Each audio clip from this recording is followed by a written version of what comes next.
Welcome to Crosspointe. Welcome to Crosspointe. Welcome to Crosspointe. We are an inclusive faith community seeking to live out the loving, just, and generous way of Jesus. We are participants in a long tradition. It's less concerned with doctrines and dogma that demand total agreement, but a life to be lived, enjoyed, and given away to others. What unites us is a growing awareness that life is precious. That we are made by love in order to love. This community is comprised of and affirms the entire human family. Regardless of race, age, creed, physical abilities, marital or economic status, gender identity, or sexual orientation. So, if you're curious and have come to see, if you are tired and have come to rest, if you are grateful and have come to share, if you are wounded and have come to heal, if you're joyful and have come to celebrate, if you are uprooted and have come to belong, welcome home. Welcome home. Welcome home. Welcome home.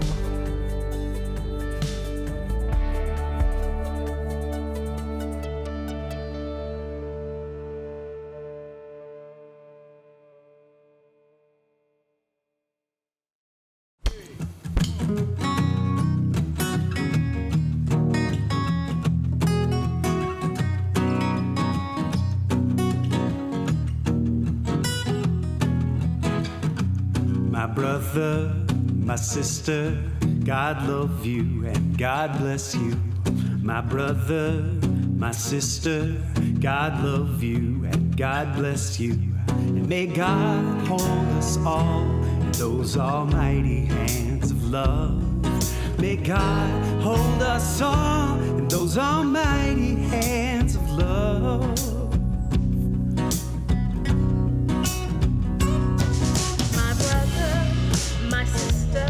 God love you and God bless you. My brother, my sister, God love you and God bless you. And may God hold us all in those almighty hands of love. May God hold us all in those almighty hands of love. Bring me a higher love. Bring me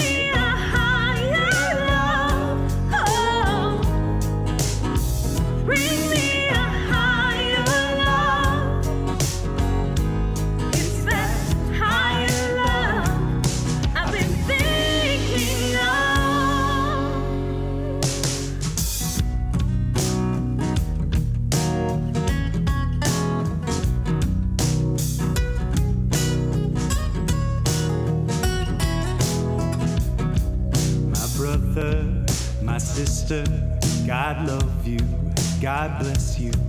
My brother, my sister, God love you and God bless you. May God hold us all in those almighty hands of love. May God hold us all in those almighty hands of love.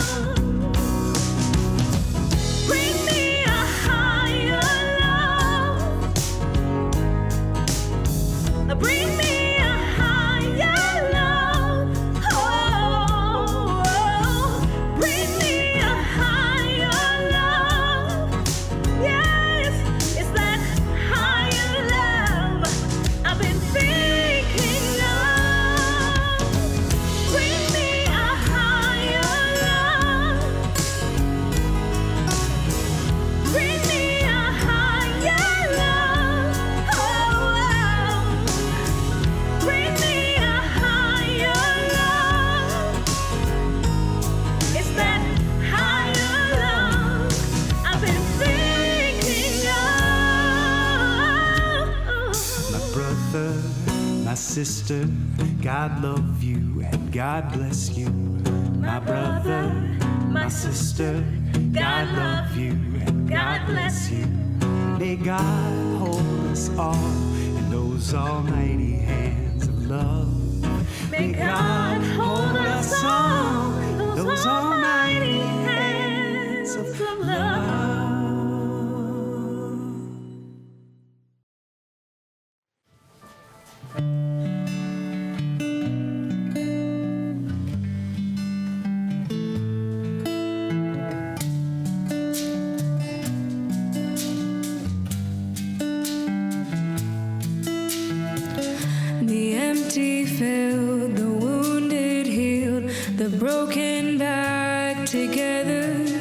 The poor are blessed, the weary rest. We will dance forever.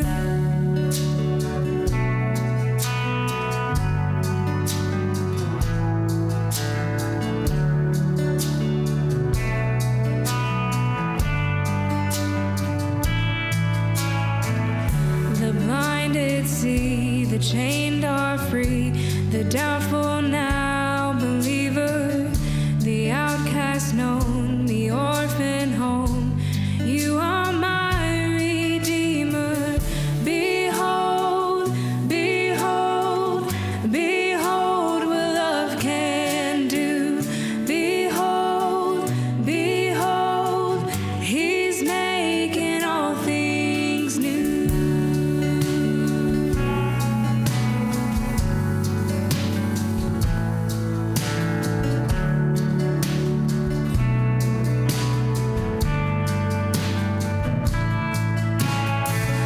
The lost return, the voiceless heard, the mourner now rejoicing. The mountains shake, the world awake, creation all composing. The sad untrue, the earth renewed, the song has found its singer. The darkness light, the dead alive. You are my Redeemer. Behold, behold, behold what love can do. Behold, behold, He's making all things new. Behold, behold, behold what love can do. Behold, behold, He's making all things new. You are making all things new. You are making all things new. You are making all things new. You are making all things new.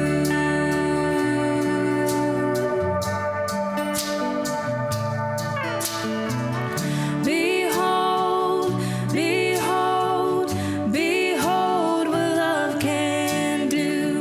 Behold, behold, He's making all things new.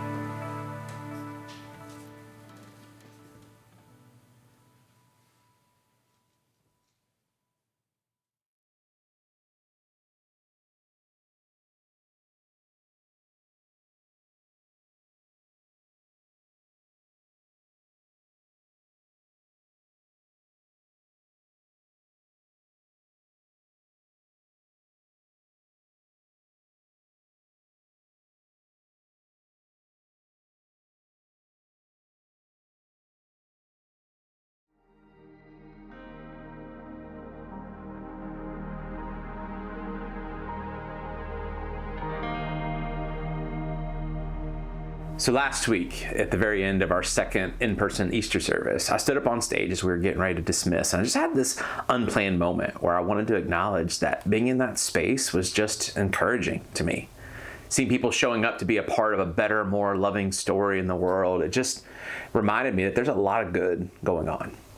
Because when you see the headlines on the various news feeds, by design, they're almost always intended to spark outrage and anger, disgust, and sadness. They just are. That's what drives viewers and clicks, bashing people, demonizing people. And because that's how the game is played, it's easy to believe that's all there is in the world.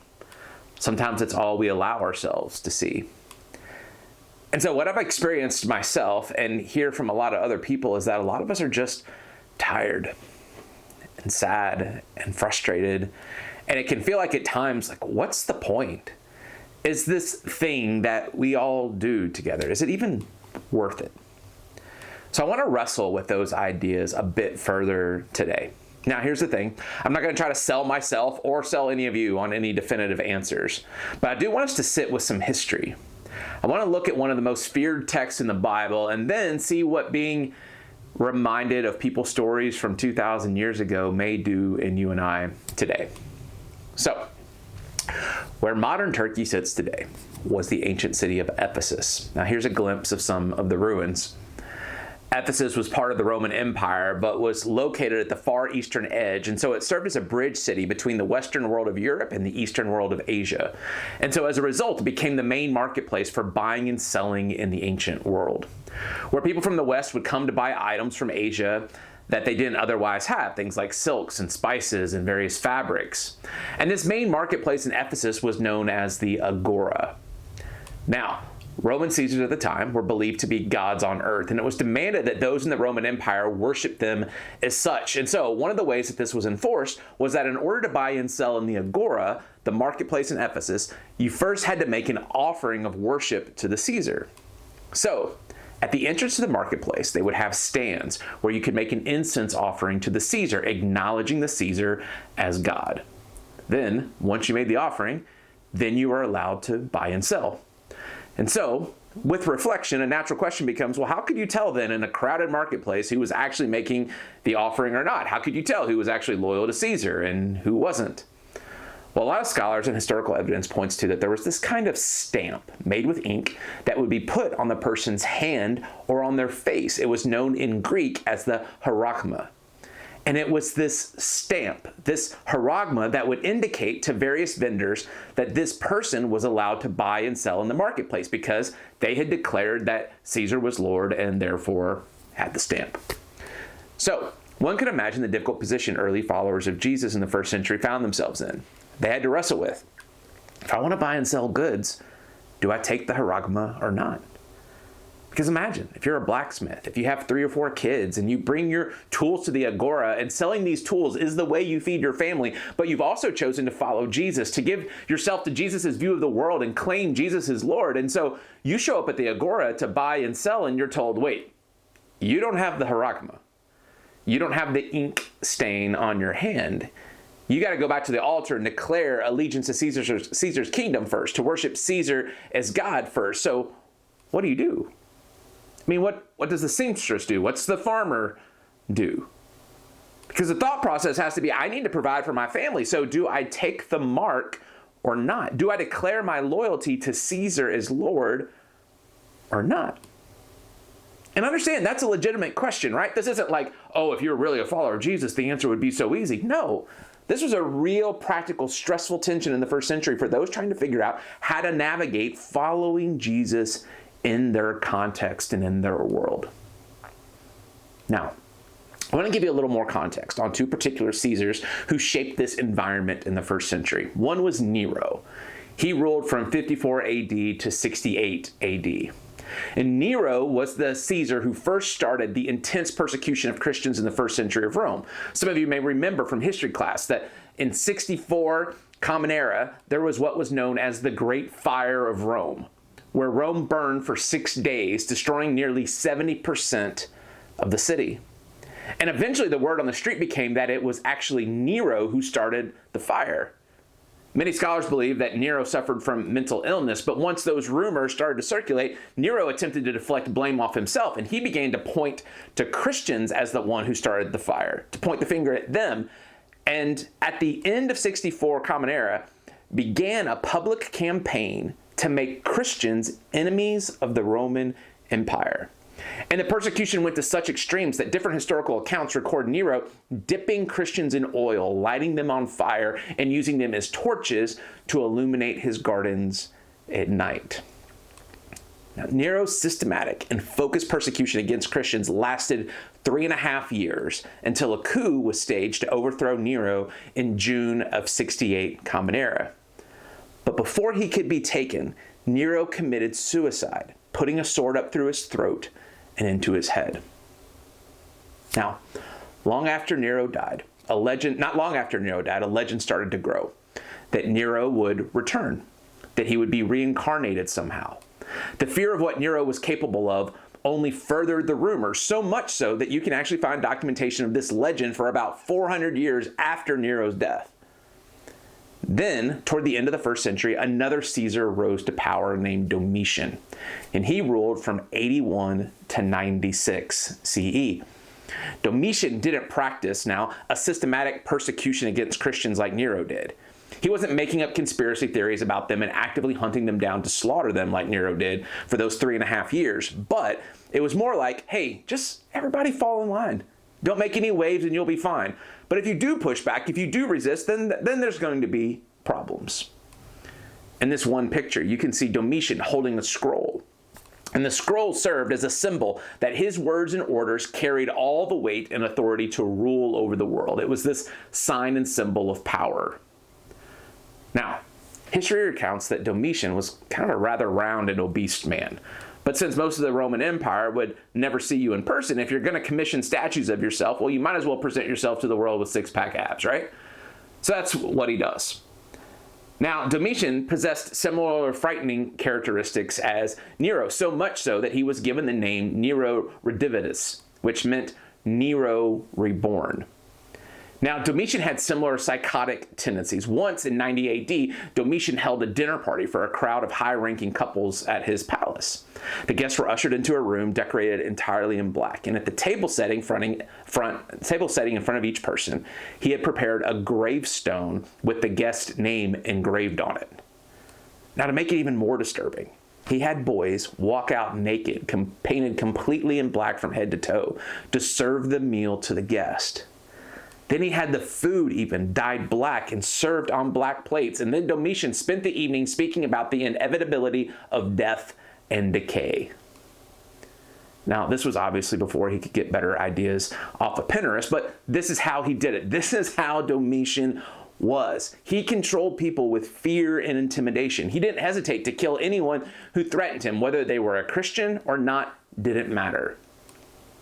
Now, Domitian decided to build his temple in the city of Ephesus. It was a massive structure that stood at the gateway of the city of the world.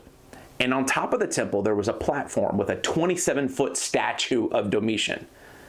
Part of that statue remains to this day, and you can just see how massive it is when you compare it to the size of the adult in this picture, 27 feet. And so this statue stood on top of the temple, and if you had come up from the sea into Ephesus, the first thing you'd see is this statue reminding you that Domitian is Lord of heaven and earth. In fact, is one more way to illustrate that. Carved inside each of the columns were statues of the various Greek and Roman gods like Zeus and Hermes and Apollo. The design of the temple itself was a statement that Domitian stood on the back of all these other gods and that he reigned as the most high among them all. Now, during Domitian's reign, he also brought to Rome an Olympic-style games that happened every 4 years where tens of thousands of people would gather. And as part of these games, there were chariot races where each of the 4 horses in the races wore different colors to symbolize the different regions that they were from. Not only did they compete in the games, but this was also an opportunity to cement people's loyalty to Domitian. And so as part of the ceremony, there would be priests dressed in white robes, wearing crowns of gold on their head, and they would lead the thousands who were gathered there in songs, worshiping Domitian as he sat on the throne in the arena, praising him as Lord and God over all of heaven and earth. This was life under Domitian. And this was life near the end of the first century in Rome. However, Domitian had a problem. There was a small group of people in the corner of his empire that refused to fall in line, bow down to him and his way of ruling the world. They resisted. And they had a pastor named John, who was their leader. And so rather than kill him and make him an iconic figure that they could rally around, Domitian had John exiled to an island called Patmos. And so this leader, John, decides to write a letter to these first century followers of Jesus in Rome to encourage them. And a copy of that letter is preserved in the Bible, in the letter known as Revelation. So, with all that context, I want to read to you a bit of this letter. But first, there's a few filters that we have to keep in mind, okay? This author of Revelation, John, he's an ancient Middle Eastern Jewish writer in the first century, where it was extremely common for writers to communicate in pictures and metaphors and poetry. And John's purpose in writing this letter is to encourage followers of Jesus in the midst of severe persecution in Rome that they had lived under for decades. So much so, if these followers of Jesus got caught with a letter clearly calling out the Caesars in the Roman Empire, they had plenty of evidence that they could be tortured and killed for it. So strategically, John has to communicate in code, in pictures, in metaphors that weren't quickly identifiable as threats to Caesar and to Rome. Now, it's also important to understand that there was a particular genre of writing called apocalyptic writing in the ancient Jewish and early Christian world. Whereas part of it, numbers were almost always symbolic of something else. They were rarely literal. Furthermore, it was common practice that authors would refer to anyone who set themselves up in direct opposition to God and the purposes of God as a beast or a dragon. You see this in and outside of the Bible in all sorts of different literature. And so those terms served as often coded language for various Caesars and the rulers of the Roman Empire. So with all that context, let's look at some of this letter. And let's start with one of the, if not the most feared passages in all of the Bible in recent times. Revelation chapter 13. The author John here, he's describing a vision. He's painting a picture that he invites the reader to take to heart. And he writes this to fellow first century Jesus followers in Rome. It goes like this. And I saw a beast coming out of the sea. He had 10 horns with 7 heads and 10 crowns on his horns, and on each head a blasphemous name. One of the heads of the beast seemed to have a fatal wound, but the fatal wound had been healed. The whole world was astonished and followed the beast. Men worshipped the dragon because he had given authority to the beast, and they also worshipped the beast and asked, "Who is like the beast? Who can make war against him?" The beast was given a mouth to utter proud words and blasphemies and to exercise his authority for 42 months. So, let's pause there for a moment, okay? John writes that there was a beast who seemed to have a fatal head wound. Because again, remember how Nero committed suicide, right? Put a sword through his throat up into his head. But because of all the rumors that were circulating, it was still who seemed to have died. And this beast, John writes, started making up stories and exercised his authority for 42 months. Now, history tells us outside of the Bible that Caesar Nero's systematic hunting down of the torture of Christians lasted 3.5 years, from the fire that destroyed Rome to Caesar Nero's death when the coup happened. So, how many months is 3.5 years? 42, right? So if you're a follower of Jesus in the first century, it's pretty clear from the jump who John's talking about. Still, John continues. He opened his mouth to blaspheme God and to slander his name and his dwelling place and those who live in heaven. He was given power to make war against the saints and to conquer them, and he was given authority over every tribe, people, language, and nation, and all inhabitants of the earth will worship the beast, all whose names have not been written in the book of life belonging to the Lamb that was slain from the creation of the world. He who has an ear, let him hear. If anyone is to go into captivity he will go. If anyone is to be killed with the sword he will be killed. This calls for patient endurance and faithfulness on the part of the saints. Now notice what else he says here. Verse 11. Then I saw another beast coming out of the earth. He had 2 horns like a lamb, but he spoke like a dragon. He exercised all the authority of the first beast, and on his behalf and made the earth and its inhabitants worship the first beast whose fatal wound had been healed. So, hit the pause button again, okay? John says, then there's another leader who seemed like the first beast, whose fatal head wound had been healed. Because, again, Nero died of a head wound, right? But remember that Domitian was also referred to as Nero reborn. It was a commonly embraced legend at the time that Nero had been reincarnated as Domitian. And so because of this legend floating around, many people referred to Domitian as Nero. John keeps writing. Verse 13, and he performed great and miraculous signs, even causing fire to come down from heaven to earth in full view of men. Because of the signs he was given power to do on behalf of the first beast, he deceived the inhabitants of the earth. He ordered them to set up an image in honor of the beast who was wounded by the sword and yet lived. Pause button again.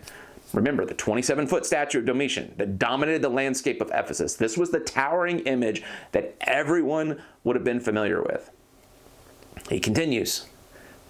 He was given power to give breath to the image of the first beast so that it could speak and cause all who refused to worship the image to be killed. He also forced everyone, small and great, rich and poor, free and slave, to receive a mark on his right hand or on his forehead. So no one could buy or sell unless he had the mark, which is the name of the beast or the number of his name. So, okay, that should definitely be ringing a bell, right? Now this English word mark, where it says no one could buy or sell unless they had the mark, that English word mark is translated from a word in the original Greek, and that word is the charagma. John is saying, this beast forced everyone, rich and poor, slave and free, to receive the charagma, the stamp, the mark on his right hand or forehead, so that no one could buy or sell unless he had the mark, which is the name of the beast or the number of his name. Now pay attention to what he writes next. This calls for wisdom, John says. If anyone has insight, let him calculate the number of the beast, for it is man's number. His number is 666. Dun, dun, dun. Right? The number that so many of us were taught to fear growing up, the fear of satanic barcodes being placed on your forehead, and this scary number at the root of fantastical claims pointing to this verse in the Bible without any consideration to the actual historical context it was written in. John writes, this calls for wisdom. If you're paying attention, calculate the number of the beast. It's 666. Now, in the Greek and Hebrew languages, there was a numeric coding system known as gematria. You can just Google it later on if you want to, where specific letters in ancient alphabets were assigned numerical values. Each letter had its own numerical value. So here's where it gets especially interesting. In Greek, if you add up the numerical values of the Greek letters in the name Caesar Nero, you get 1005. So this would have been written in Greek. If you take the name Caesar Nero and you add up the letters and the numerical values, you get 1005. But if you calculate the letters of his name in Hebrew, the language of these first Christians, you get the number 666. Again, John tells the reader, this calls for wisdom and insight. Because again, remember who John's writing to. He's writing to Hebrew Christians in the middle of a Greek culture. And so when he says this calls for wisdom, this calls for insight, think through this before you calculate the number. It would make sense that he calculates the number in Hebrew as a way of trying to protect these early Jewish Christians in case they were caught by Romans with possession of this letter. Now, if this is new information to you, rest assured it's not actually new information from a biblical scholarship standpoint. The way people talk about some scary 666 number and barcodes, that's very new in recent and modern day times, like the last 100, 150 years. But for us, it feels very common, like, oh, this is the thing. But if you just want to confirm what I'm talking about here, just Google on your own later the Latin Vulgate, which was the original translation of the Bible done in Latin around the year 400. And in that first Latin translation, St. Jerome, who is the translator, doesn't include the number 666 in this verse. Instead, he translates it as 616, because the numerical values of the Latin letters in the name Caesar Nero, which Latin had gematria as well, is 616. 616. You see, ancient Christians understood this, that this number was referring to Nero. That's how they translated it. It wasn't some frightening, futuristic, mystical, demonic symbol. John was writing to a specific group of people in a specific historical context, and he was making clear, okay, this is who we're talking about here. Now, with that said, I tend to lean with many scholars that John is actually referencing Domitian here, but he was referring to him as many of John's readers would have believed him to be at the time, which was Nero reborn, the reincarnation of Nero. Because one, it fits the time frame that most scholars believe the letter was written in, and because second, of what we read in the earlier parts of the letter of Revelation. Now, obviously, there's not time to kind of walk all the way through it, but I do want to briefly walk us through one scene John is painting earlier in the letter, particularly with the context we looked at earlier with Domitian and the Olympic-style games that were being held. And as we walk through this, I don't want to get bogged down in all the kind of minutest of details. I want you to pay attention to the overall scene and consider the big point that's being made to the followers of Jesus in Rome that John was writing to. So John writes this, Revelation chapter 4 and 5.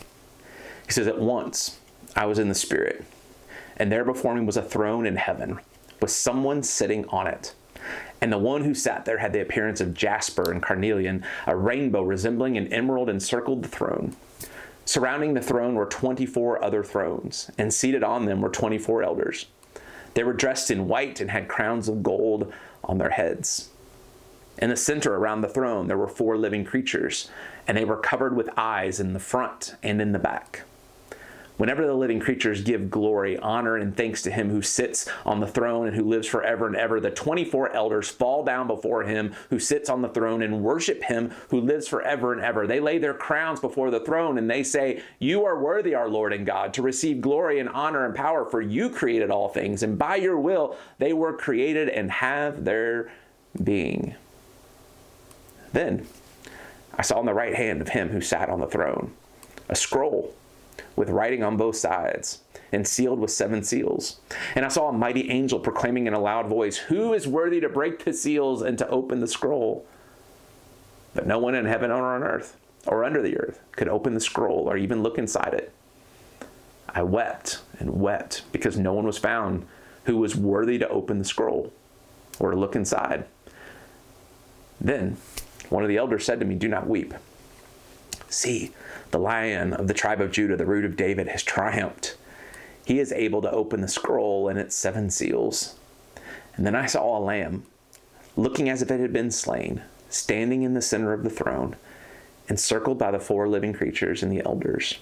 He had 7 horns and 7 eyes, which are the 7 spirits of God sent out into all the earth. He came and took the scroll from the right hand of him who sat on the throne. And when he had taken it, the 4 living creatures and the 24 elders fell down before the Lamb.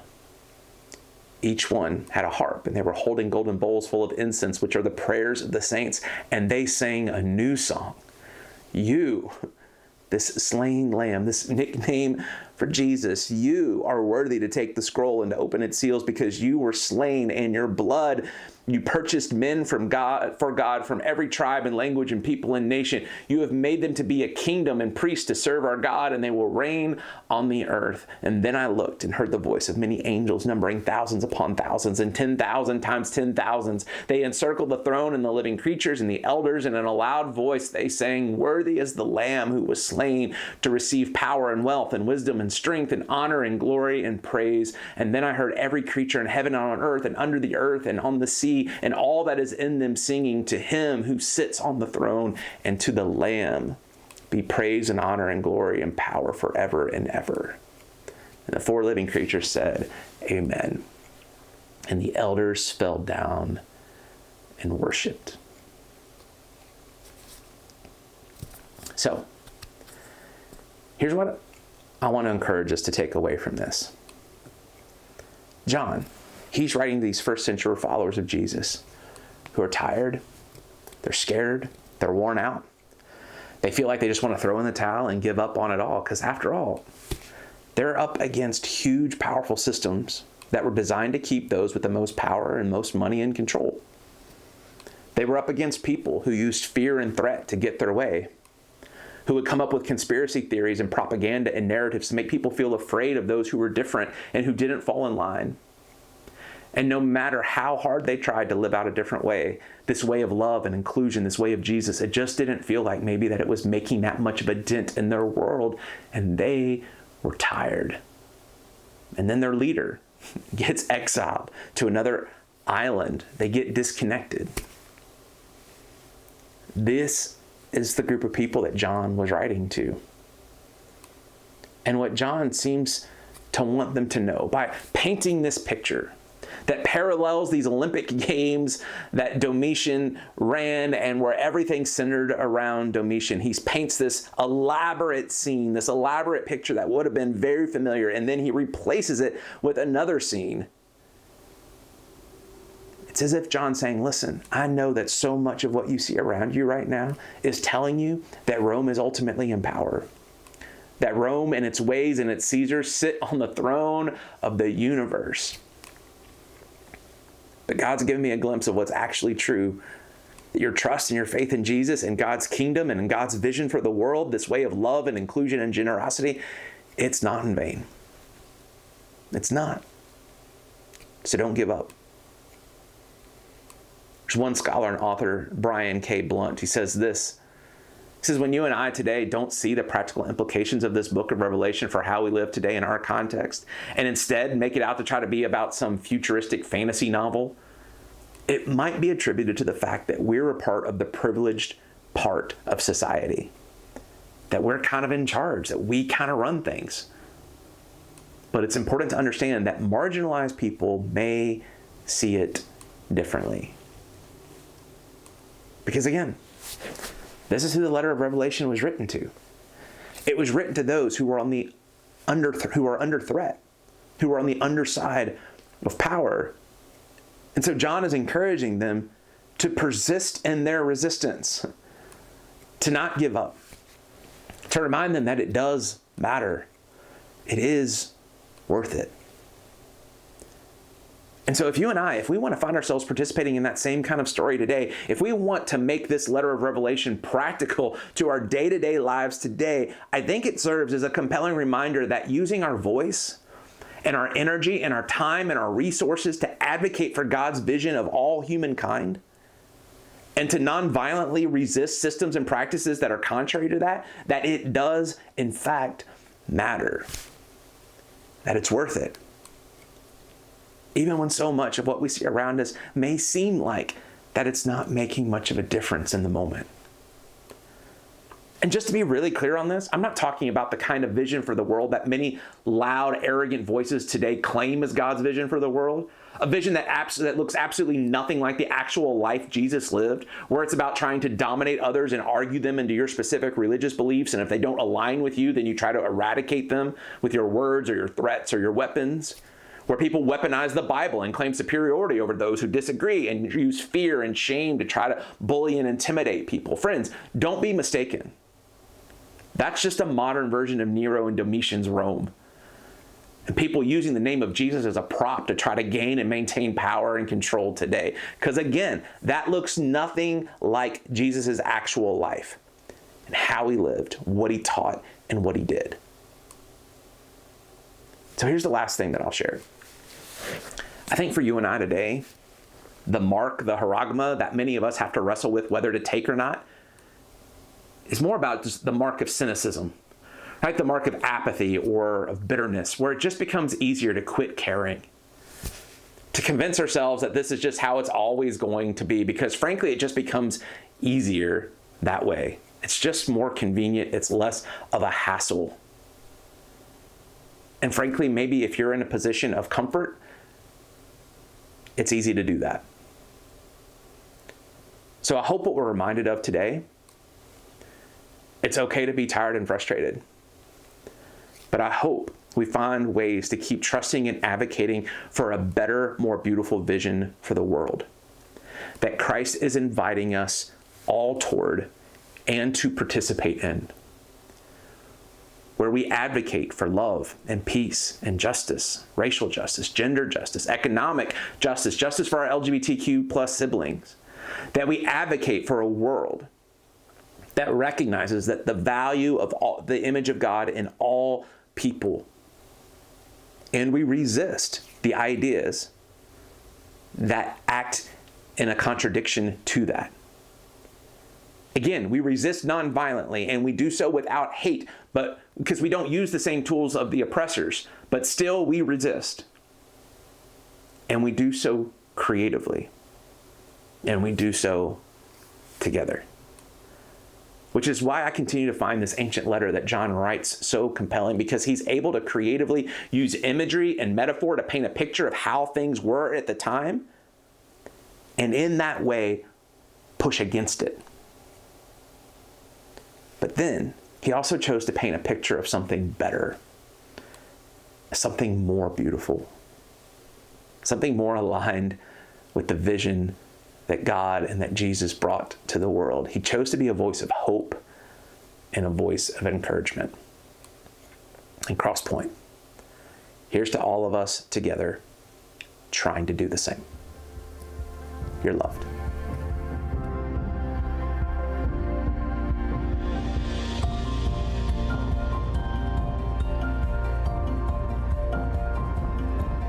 If you would like to know more or get connected to Crosspointe, go to crosspointenc.org.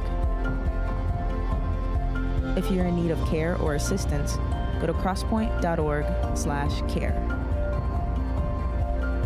And welcome home.